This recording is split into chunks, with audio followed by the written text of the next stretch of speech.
الشكل بيجذب لثانية، بس الصفات دي بتسرق القلوب للأبد.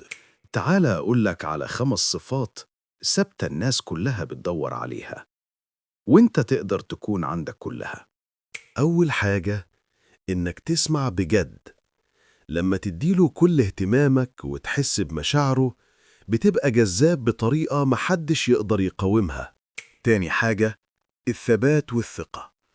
لما يعرف إنه يقدر يعتمد عليك في أي وقت، بيبني معاك علاقة أقوى من أي شكل. تالت حاجة، الاستقلال النفسي. لما تبقى مكتفي بنفسك ومش محتاج حد يسعدك، بتطلع طاقة إيجابية تجذب الناس ليك بشكل طبيعي. رابع حاجة، يكون عندك شغف حقيقي. لما تعيش حياتك بهدف واضح وتعمل اللي بتحبه، الطاقة دي بتخلي الناس تنجذب ليك تلقائي.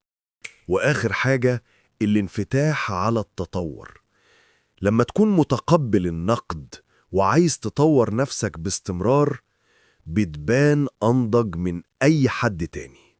خليك فاكر، الجمال بيفتح الباب، بس الشخصية هي اللي بتفضل في القلب. ابدأ النهاردة طور واحدة منهم بس وهتشوف الفرق.